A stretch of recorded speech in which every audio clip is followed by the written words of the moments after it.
Good afternoon, Dr. Gary here on the road. We sell dental practices nationwide.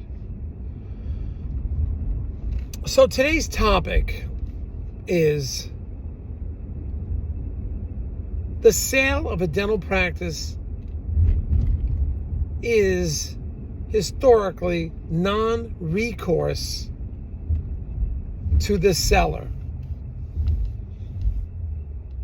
In other words, post-closing, the seller has minimal responsibilities after the sale of a dental practice. And we'll get into that. Well, you'll understand the word non-recourse. So, before we get into that, we'd like to just tell you, we are now in 28 states. We have 10 employees.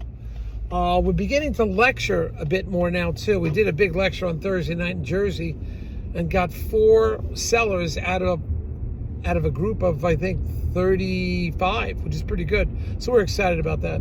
But we do have the staff, we have the team, we have the organization. That's 2 CPA accountants, marketing director, we have an operations director, we have 3, we have 5 development acquisition people. So we have the team available for you to handle it. The phones are answered 363 days a year. We take off Christmas and Easter. You need us, we'll be there. Now, if you're thinking about selling to a DSO, we can help you there too, because we know virtually all of them. Many of them will all pay our commission. So often there's no commission to the seller. And if you work with us, often we can get your legal fees reimbursed upon successful closing. And that's worked out quite well. So now, anything you're about to hear from us today is an opinion, and this is entertainment. It's not legal or business advice. So this concept of non-recourse, you've got to understand what this is.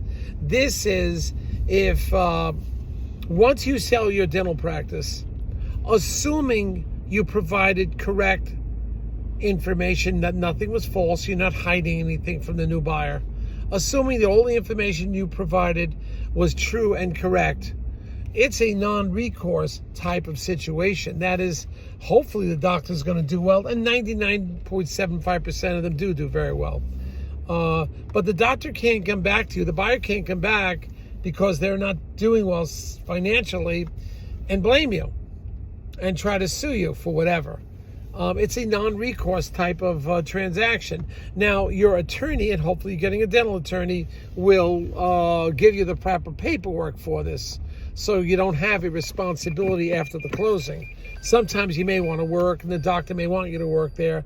But historically, as far as your responsibilities, they're somewhat minimal, and you're not responsible for the success of the practice as long as you provided true and correct information and abided by the contract itself.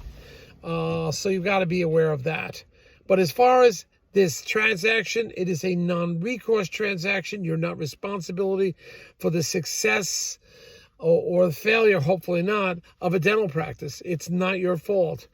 We had that question asked. As I say, we've been trying to do some more lectures around the country, and I think we'll continue to do that. But there's no recourse for that if that happens. But you must have the great dental attorneys to assist you with that. And your contracts have to be written well. Thank you.